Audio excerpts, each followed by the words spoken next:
तो स्टूडेंट्स ये रही हमारी प्रॉब्लम नंबर 6.5 जिसके अंदर वो कह रहा है given the input binary sequence 1100 100 यानी 1000 यानी एक बाइनरी का कोड गिवन है हमें बाइनरी सीक्वेंस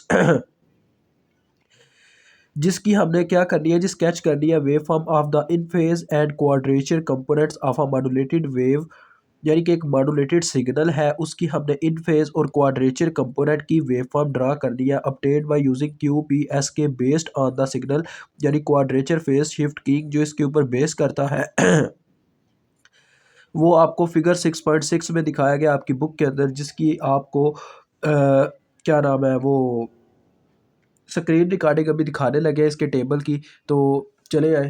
हाँ तो स्टूडेंट्स आपके सामने है ये शेप फिगर 6.6 जो मैं आपको कह रहा था। तो देखिए ये फाई टू है हमारा। फाई टू मीन्स के क्वाड्रेचर की बात कर रहा है। फाई वन हमारा इन फेज वाला वेव फॉर्म होगा, ठीक है।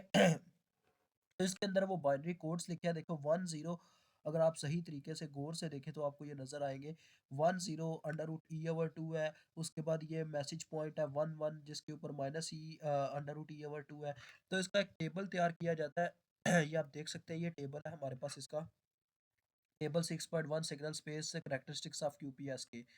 अब ये कह रहा है ग्रे इनकोडेड इनपुट डिजिट्स यानी हमारे पास जो जो डिजिट्स होंगे उनके अकॉर्डिंग क्या होगा। देखो बच्चों यहाँ पे ज़रा आप गौर करो कि कोऑर्डिनेट्स जो हमारे पास बनते हैं हमारे सिग्नल के वो इस तरह से बनते हैं। जहाँ पे 1 होगा वहाँ पे हमारे पास पॉजिटिव √e/2 का सिग्नल होगा और जहाँ पे 0 कोड होगा वो दूसरा सिग्नल हमारा नेगेटिव √e/2 होगा, ठीक है जी।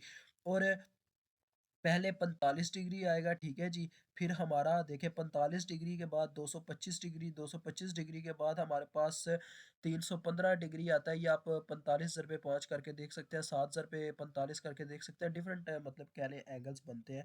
तो इनके साथ हमारा एक वेव फॉर्म ड्रा होगा लास्ट वाला, वो भी आपको समझ में आ जाएगा। ये वीडियो आपको बताना बहुत ज़रूरी था बिकॉज इसको अगर मैं ऐड ना करूँ तो आप अक्सर बच्चे जो है कंफ्यूज हो जाएंगे। तो इसी का हम इस्तेमाल करके ग्रे कोड की मदद से एक कोड जनरेट कर लेंगे और आप देख सकते हैं जितने मैसेज सिग्नल होते हैं उनके साथ हम कोसाइन वेव और साइन वेव को एज अ कैरियर वेव के तौर पे इस्तेमाल करते हैं यानी कैरियर कंपोनेंट के तौर पे। तो चलिए आइए अपना मैसेज सिग्नल पहले लिखते हैं।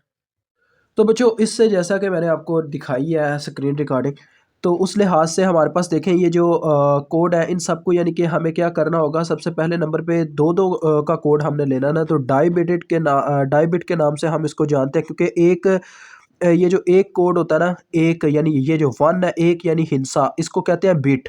और दो बिट्स की बात करूंगा तो डाई बिट लिखूंगा, ठीक है, डाई बिट। और मैसेज सिग्नल हम दो रखेंगे इसके अंदर M1 और M2 क्योंकि एट अ टाइम दो मैसेज सिग्नल है यहाँ पे क्या होते हैं डिलीवर होते हैं आगे। अब इस कोड को आपने दो दो बिट्स में क्या करना है डिवाइड करते जाना है। देखिए 1 1 फिर 0 0 फिर है हमारे पास 1 0 फिर है हमारे पास 0 0 और फिर लास्ट में है 1 0। अब जैसा मैंने आपको बताया था फर्स्ट जो नंबर है वो मैसेज M1 के लिए यानी कि वैल्यू दे रहा है e/2 positive e/2 under root की फॉर्म में, ठीक है। और दूसरा भी यही है तो यानी इसकी फॉर्म में भी ये हमारे पास पॉजिटिव फॉर्म में ही रहेगा। अब ये दोनों जीरो है तो ये माइनस में आ जाएंगे, ठीक है जी। यानी जीरो यहाँ पे न्यूट्रल जो है वो प्रेजेंट कर रहा है नेगेटिव अर्थ को। तो ये दोनों माइनस में आ गए। यहाँ पे 1 है पहले के लिए तो ये पॉजिटिव e/2 आ गया, दूसरा नेगेटिव e/2 आ गया क्योंकि उसके वो ज़ीरो है उसके लिए। इसमें दोनों ज़ीरो है फिर से तो ये भी -√e/2 आ जाएगा, ये -e/√2, ठीक है जी। और लास्ट में आप देख सकते हैं पहला 1 है यानी कि e/√2 और दूसरा आ जाएगा -e/√2। अब पहले मैं इनकी इक्वेशन लिखता हूँ। देखो बच्चों मैसेज सिग्नल तो हमारे पास दो ही होंगे हर दफ़ा यानी कि इनपुट बाइनरी सीक्वेंस के अंदर। क्यूपीएस के जब भी आएगा ना यानी क्वाड्रेचर फेज शिफ्ट कीइंग वाला जब भी आएगा हमारे पास तो हम यही इस्तेमाल करेंगे। डाई बिट होगा यानी कि दो message at a same time पे हम डिलीवर कर रहे होंगे। तो यानी ये बच्चों ऐसे ही है, अगर आप समझना चाहो ना तो ये ऐसे ही इस कंप्यूटर को यानी सिस्टम को ये ऑर्डर दिया जा रहा है कि इस टाइम ये टर्न ऑन हो जाए, इस टाइम ये टर्न ऑफ हो जाए, इस टाइम ये टर्न ऑन ये टर्न ऑफ, इस तरह से चल रहा है। तो इसके सिग्नल की बात करते हैं। देखो बच्चों दो इसमें मैसेज सिग्नल है, एक तो आ गया M1 और दूसरा आ गया हमारे पास M2, ठीक है। दो मैसेज सिग्नल आ गए।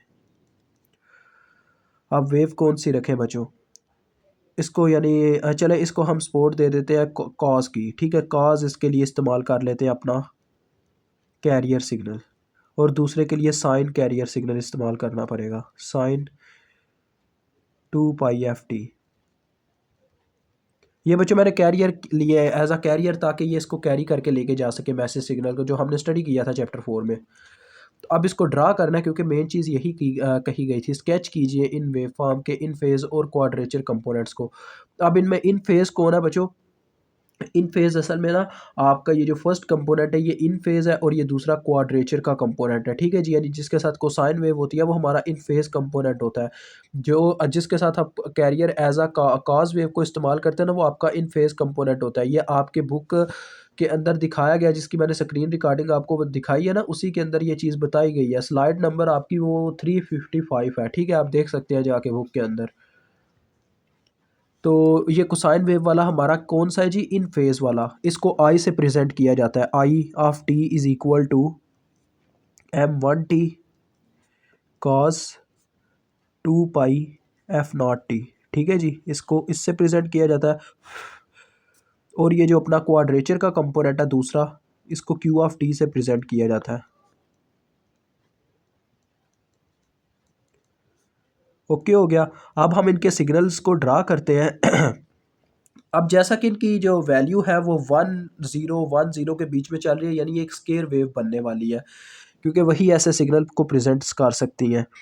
तो ये आपके सामने मैं देखिए स्टार्ट करने लगूँ, ज़रा गौर से देखिएगा, समझिएगा इस बात को। ये टाइम का हमारे पास एक्सिस आ गया, और ये अपना कौन सा सिग्नल अभी ड्रा होने लगा? I(T). हम यानी M1(T) को ड्रा करने जा रहे हैं, ठीक है बच्चों। तो ज़रा गौर से देखो, I(T) को अगर मैं ड्रा करने जा रहा हूँ M1(T), पहले हमारे पास यानी इसकी दो ही वैल्यूज़ है, पीक वैल्यूज़ दो ही है, एक है √T/2 और दूसरी है -√T/2। वो यहाँ पे ले लेते हैं, ठीक है जी। ये दोनों आ गए। अब पहले हमारे पास क्या है? आपने बस फर्स्ट नंबर देखना है, फर्स्ट नंबर, या इसकी ऐसे रो देख लो, यानी M1 की ये वैल्यूज़ चलती जा रही हैं। पहले हमारे पास बच्चों M1 क्या था? यानी इन फेज़ का सिग्नल M1 ही है ना, तो वो √T/2 था, तो यानी मेरे पास √T/2 वैल्यू चलती रही एक स्पेसिफिक टाइम पीरियड के साथ, ठीक है। और फिर नेक्स्ट मेरे पास इसकी वैल्यू -√T/2 हो गई, तो ये हो गया हमारा -C/√2। फिर इसकी वैल्यू देखें दोबारा से √T/2 हो गई, ठीक है। तो ये एक बच्चों पूरा टाइम पीरियड लेते हैं, यानी इसको पूरा करने के लिए तो आप इसको TB से मेंशन कर सकते हो, ठीक है। ये होल जो सिग्नल है ये एक टाइम पीरियड ले रहा है, स्पेसिफिक टाइम पीरियड, ठीक है जी। ये एक पूरा टाइम पीरियड पे लेता है, ये भी एक पूरा टाइम pperiod ले रहा है। हमने जस्ट उस सिग्नल को प्रेजेंट करना है, आगे देखिए उसकी वैल्यू E/2 थी, तो ये हमने प्रेजेंट कर दी, फिर उसकी दोबारा वैल्यू -E/2 हो गई, फिर उसकी वैल्यू देखें E/2 हो गई, ठीक है। तो ये ऐसे सिग्नल चल रहा है। ये हमारे पास स्केच आ गया I(T) का, यानी आपने एक सिग्नल को स्केच कर दिया, दूसरा भी आपने स्केच करना है क्वाड्रेचर फॉर्म की वेव फॉर्म। तो ये देखें क्वाड्रेचर को अब मैं प्रेजेंट करने जा रहा हूँ।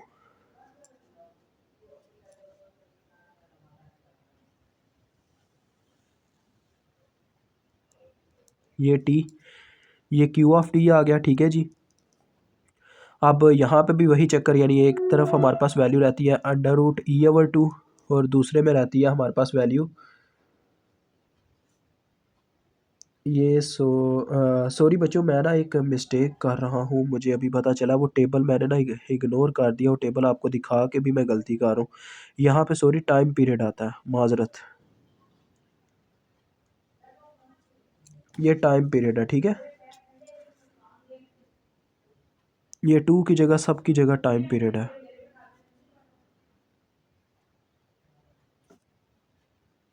वो टेबल आपको दिखाया भी है, मैंने गौर से नहीं देखा,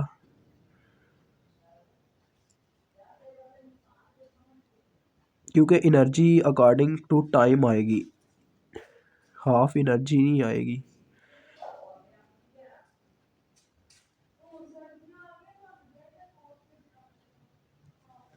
ठीक है जी। ये टाइम पीरियड है, सॉरी माजरत। तो दूसरी तरफ हमारे पास आ गया √E/टाइम पीरियड, इन माइनस। ठीक है, अब इसका ज़रा सिग्नल देखें बच्चों। पहले इसकी वैल्यू टाइम पीरियड में, स्पेसिफिक टाइम पीरियड में चेक करें तो हमारे पास क्या रहती है, इसकी वैल्यू रहती है √T/2। वो मैंने यहाँ पे लाइन खींच दी। उसके बाद इसकी वैल्यू देखें -√T/2 हो जाती है। ये हो गई -√T/2। ठीक है जी, इसके बिल्कुल बराबर आपने सेम टाइम पीरियड दिया होना चाहिए दोनों में। आगे देखिए इसकी वैल्यू रहती ही -√T/2 है। तो ये आपका सारे यार ये सिग्नल ऐसे ही चलता रहेगा अब ओवरऑल। ठीक है जी, तो ये आपने ड्रा कर लिया क्वाड्रेचर सिग्नल को भी। तो यहाँ पे आपका ये पार्ट डन होता है। अब एक इसका बी पार्ट है बच्चों, वो कहता है इसकी ना वेव फॉर्म्स को स्केच करें, यानी कि ओवरऑल जो S(t) आपका सिग्नल है, इन दोनों को मिलाकर आपने ड्रा करना है। ठीक है, तो इसकी बात अगर आप करना चाहें तो मैं आपको करवा देता हूँ, कोई मसला नहीं है। ये भी काफ़ी सिंपल सा एक कंसेप्ट है, ज़रा आपको देखना होगा। देखो बच्चों, सबसे पहले नंबर पे असल में इसमें ना फेस शिफ्ट आता है। फेस शिफ्ट अगर इन दोनों को मिलाकर मैं लिखूंगा तो एक फेस शिफ्ट आएगा, और क्वाड्रेचर होने की वजह से हमारे पास सिग्नल जो है वो ब्रेक डाउन भी हुआ करेगा एक टाइम पे आके। वो टाइम कैसे फाइंड आउट किया जाता है, देखें tangent theta is equal to, एक तरफ हमारे पास ये चल रही है ज़्यादातर इनपुट, और एक तरफ ये चल रही है 1 0 या 0 1। ठीक है, ऐसा ही कुछ केस चल रहा है, इतना तो आपको समझ में आता है। यहाँ 1 1 होती है या 1 0 होती है, यानी कि इन सब केसेस को देख भी ले तो ज़्यादातर पॉसिबिलिटीज़ हमारे पास बच्चों यही है कि एक दफ़ा हमारे पास दोनों की वैल्यू √T/2 है। ये I(t)/Q(t) करना होता है असल में। ठीक है, समझ रहे हो मेरी बात को, ये चक्कर है। तो अभी मैं किसके लिए निकाल रहा हूँ, जब दोनों यानी कि बिट्स 1 है, दोनों बिट्स 1 होती है तो ये हमारे पास आता है। अगर मैं थीटा को यहाँ से कैलकुलेट करना चाहूँ तो थीटा क्या आएगा, टेंजेंट इनवर्स ऑफ 1, और इसको कैलकुलेटर पे चेक करें तो ये 45 डिग्री आता है। ठीक है, एक तो ये फेस शिफ्ट पता चला कि हमारा सिग्नल जो है 45 डिग्री से चलना स्टार्ट करेगा, यानी ये फेस शिफ्ट बीच में आता रहेगा। वैसे भी बच्चों आपके टेबल में भी वो यानी कि बताया गया था, उस टेबल को जो मैंने आपको दिखाया था π/4, वो आपको याद होगा π/4, उसके बाद 3π/4, 5π/4, वो सारा आपको दिखाया गया था। लेकिन मैं आपको उसका कंसेप्ट भी बता रहा हूँ वो कैसे आता है। उसके बाद 1 0 यानी कि एक सिग्नल हमारे पास √T/t ही है, लेकिन दूसरा -√T/t है।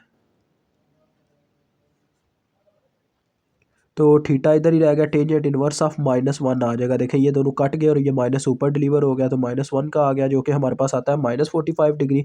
या इसको अगर आप सही तरीके से लिखना चाहें तो ये बनता है 315 डिग्री। ठीक है, अब हम बी पार्ट बचो। बी पार्ट में बस इतना कहा गया कि इसके S(t) का स्केच करना है आपने वेव फॉर्म, तो वही मैं स्केच करने जा रहा हूँ।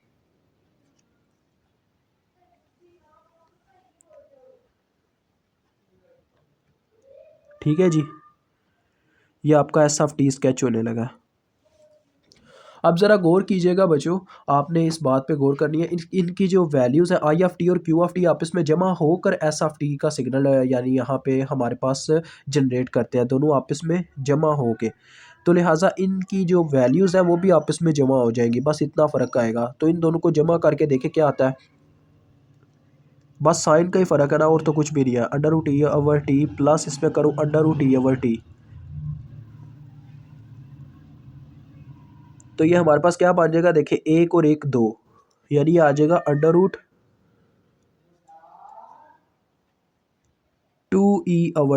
ये चीज़ आ जाएगी, क्योंकि दोनों अंडर रूट में तो 2 भी अंदर ही आएगा ना, तो ये चीज़ आ जाएगी। ऐसे ही माइनस वाले के लिए -√2E/t आ जाएगा। तो इन दोनों सिग्नल्स को जब मैं जमा करता हूँ तो यानी मेरे पास इसकी एक तरफ पीक वैल्यू आ जाएगी √2E/t, और दूसरी तरफ पीक वैल्यू आ जाएगी -√2E/t।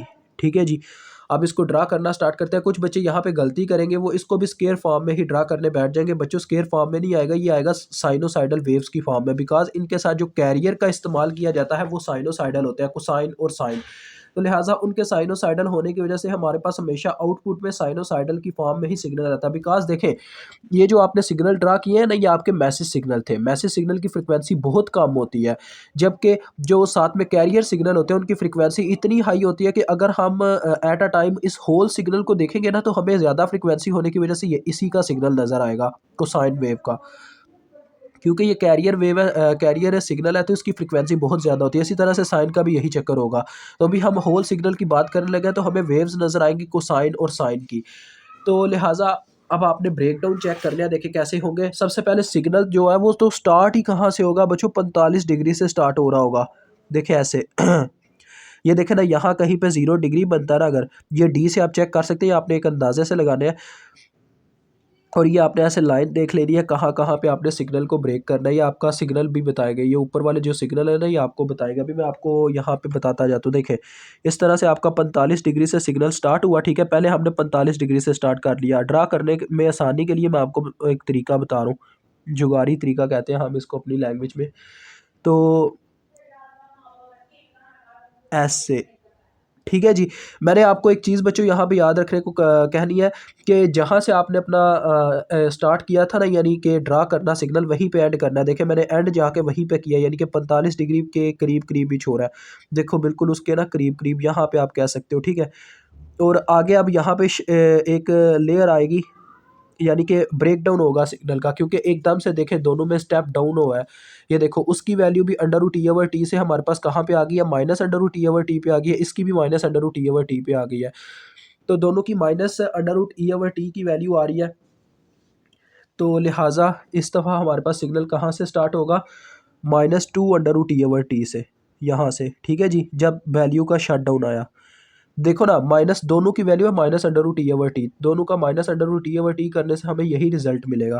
तो डैट्स वाई ये सिग्नल फिर ऐसे चलना स्टार्ट हो जाएगा।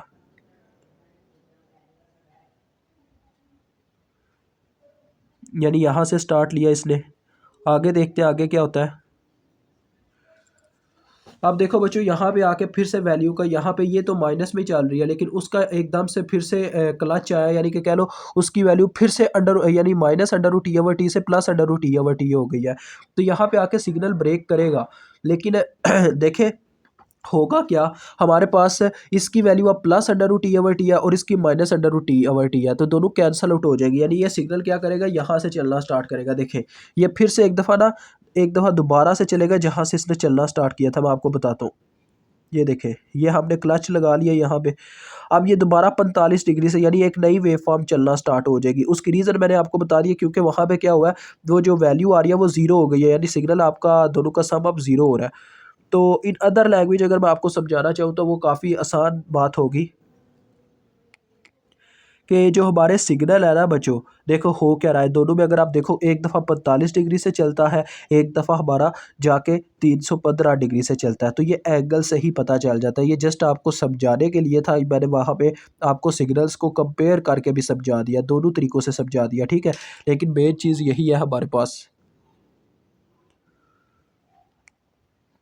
तो ये सिग्नल ऐसे ही चलता जाएगा, और फिर से आपको पता है यहाँ पे आके, क्योंकि सिग्नल दोनों फिर से वैसे ही फ्लक्चुएट कर रहे हैं, तो फ्लक्चुएशन की वजह से यहाँ पे फिर से आके, अब हमने एंगल कहाँ से शुरू किया था, 45 डिग्री से। तो अगर नेक्स्ट कहाँ से शुरू करेंगे, 315 डिग्री से, जो कि यहाँ कहीं पे होगा ऐसे। और ये ऐसे हमारे पास आ गया इसका रिजल्टेंट, ठीक है जी। तो ये जस्ट आपके सामने क्वेश्चन यहाँ पे सॉल्व होता है।